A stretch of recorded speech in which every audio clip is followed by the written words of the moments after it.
A la luz de la lámpara.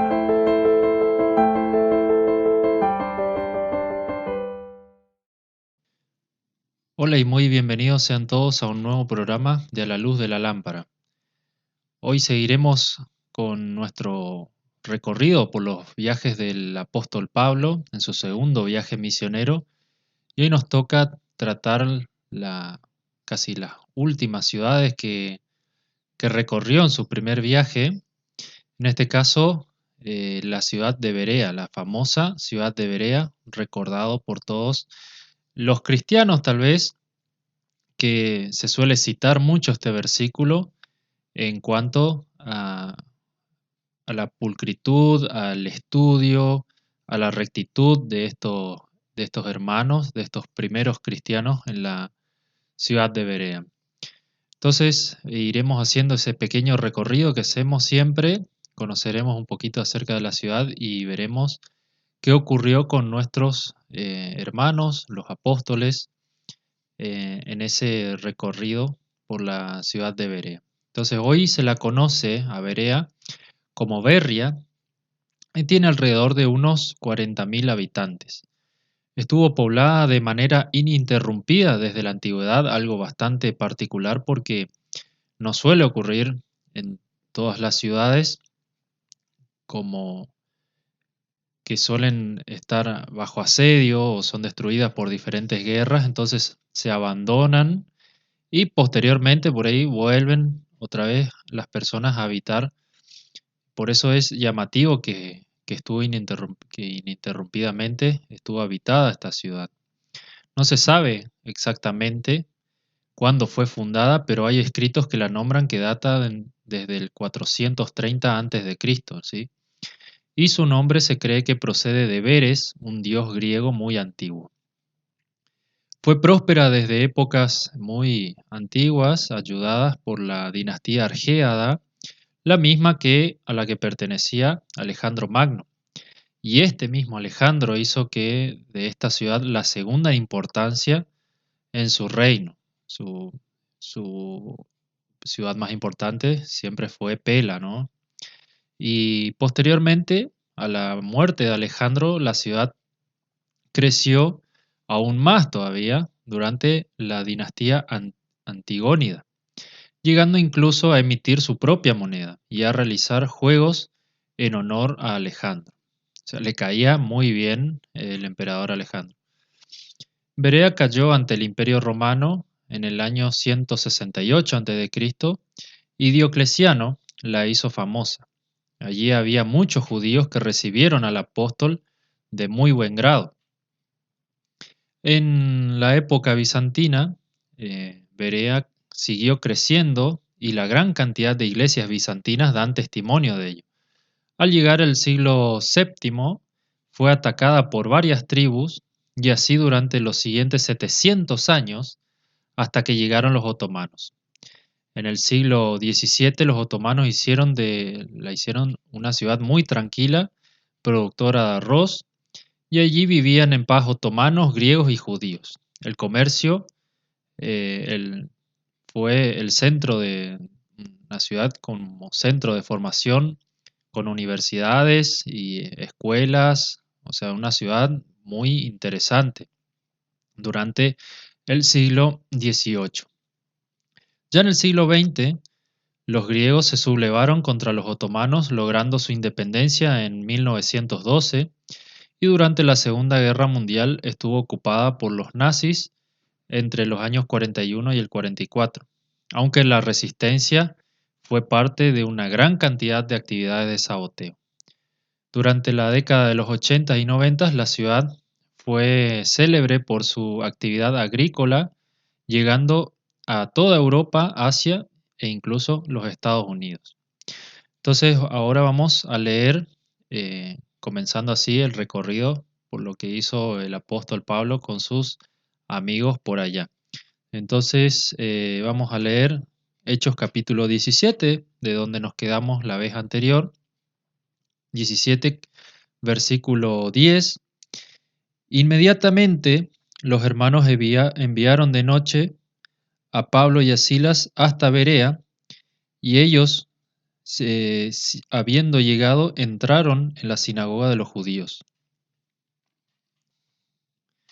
Pablo y Silas no perdieron el tiempo y enseguida fueron a visitar la sinagoga local para evangelizar. No se desanimaron con lo ocurrido en Tesalónica, sino que siguiendo la directiva que Jesús le dio a sus discípulos de que si eran perseguidos en una ciudad, huyeran a la siguiente.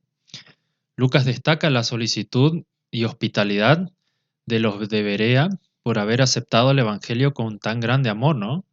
Pero solamente lo recibieron no lo recibieron siendo solamente unos simples crédulos que recibían a cualquiera que llegara con una nueva filosofía, sino que siendo judíos, supieron ver en las propias escrituras al Mesías que Pablo les anunciaba.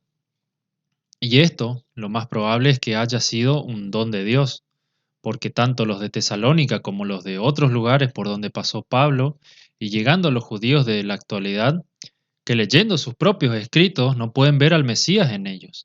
Berea se ubicaba a unos 70 kilómetros de Tesalónica, es decir, que este camino le habría tomado unos 2 días de viaje más o menos. Entonces sigamos leyendo el versículo 11. Y estos eran más nobles que los que estaban en Tesalónica, pues recibieron la palabra con toda solicitud, escudriñando cada día las escrituras para ver si estas cosas eran así. Lucas destaca que los de Berea eran más nobles, es decir, de una mente más elevada o más generosos. Tal vez haya dicho esto por el modo en que fueron expulsados también de Tesalónica, a las corridas.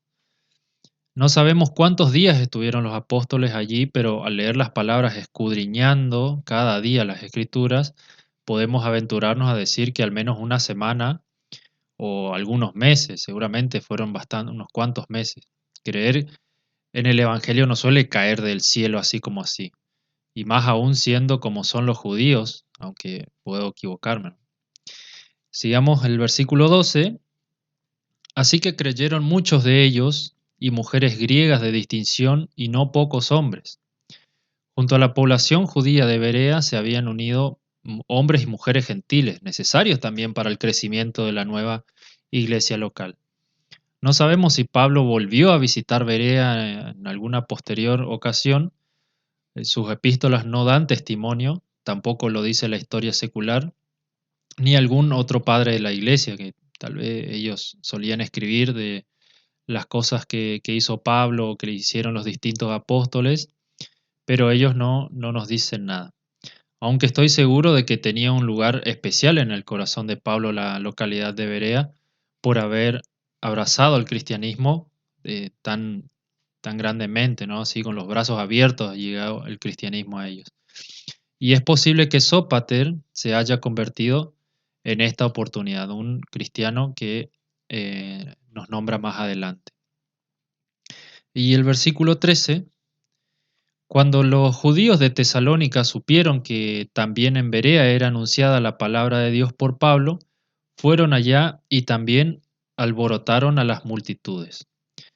A pesar de estar a más de 70 kilómetros de distancia, como dije, los judíos de Tesalónica se enteraron de que los apóstoles estaban predicando las buenas nuevas y no perdieron el tiempo y fueron hasta Berea a perturbar el trabajo de los apóstoles, ocurriendo lo mismo que en su primer viaje misionero, si se acuerdan, cuando andaban por Listra y vinieron los judíos de Antioquía e Iconio, debiendo escapar a Derbe, pero en este caso escaparon hacia Atenas.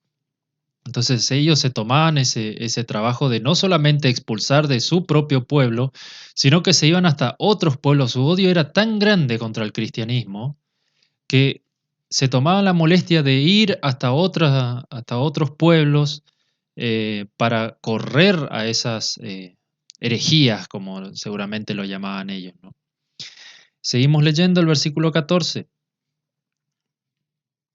Pero inmediatamente los hermanos enviaron a Pablo que fuese hacia el mar, y Silas y Timoteo se quedaron allí. Los bereanos no abandonaron a Pablo y a los apóstoles a su suerte, sino que ayudaron a salir a Pablo a salir por el mar, tal vez siguiendo una ruta por la costa Egea, Y este es un punto donde la mayoría de los mapas que nos muestran el recorrido nos muestran porque fue por la tierra, pero Pablo fue por mar. Pero, y como dice aquí, y aunque corren otras versiones de que Pablo viajó por tierra y pasó por Tesalia, donde no le fue permitido predicar, sino que llegó a Atenas recorriendo la costa. Puesto que Lucas no cuenta, si lo leen de vuelta, no dice que hayan partido desde algún puerto como lo pudo haber sido Troas, ¿sí? Nos dice que salió de Berea y Berea quedaba más tierra adentro. Y entonces recorriendo la costa llegó hasta Atenas, puesto que Lucas no nos dice de qué puerto pudo haber salido, pero esto no nos dice la versión que tenemos en nuestras manos hoy. Y bien, Timoteo y Silas y posiblemente el propio Lucas se quedaron en Berea para fortalecer a los hermanos y explicarles que aquellos que deseen seguir a Cristo sufrirían persecución, como nos dice nuestro Señor Jesús en varias oportunidades en los evangelios. Entonces, el último versículo, el versículo 15, y los que se habían encargado de conducir a Pablo le llevaron a Atenas, y habiendo recibido orden para Silas y Timoteo, de que viniesen a él lo más pronto que pudiesen, salieron. Hay que destacar la labor de los bereanos de llevar sano y salvo a Pablo hasta Atenas. Desgraciadamente, Lucas no da cuenta de cuánto tiempo esperó Pablo a sus compañeros en Atenas. Y este versículo que leímos, el versículo 10, o el versículo 11, perdón, que es un texto que siempre se suele leer en las iglesias, siempre se cita y se habla de que debemos parecernos a los de Berea por escudriñar continuamente la palabra de Dios. Siempre se está hablando de que debemos tener como un espíritu como los de Berea, de estar continuamente escudriñando y leyendo y volviendo a leer, y que siempre lo que nos dicen, o por ejemplo, si escuchamos alguna predicación, si escuchamos algún mensaje por la iglesia o en la radio o donde sea, siempre debemos estar constatando. Me parece algo perfecto, algo que debería hacerse, sí, que estar escudriñando continuamente la palabra de Dios, y no solamente con lo que escuchamos eh, con respecto a temas bíblicos, sino con lo que escuchamos en la televisión, en la radio, con respecto a temas seculares, o programas que veamos por la televisión, que veamos por YouTube o por donde sea. Debemos estar siempre al pendiente de no ser engañados. Siempre tenemos que estar leyendo y viendo que las cosas se atañen a la Biblia. Entonces, esto es lo que teníamos para decir, que seamos prudentes como palomas, ¿no? Y astutos como serpientes, para no ser engañados, pero siempre teniendo en cuenta que la palabra de Dios y el Espíritu Santo será nuestra guía. Entonces, como dije, ya quedan pocos programas, quedan pocas ciudades por recorrer, y ya iremos terminando con este segundo viaje misionero del apóstol Pablo. Así que muchas gracias y hasta la próxima.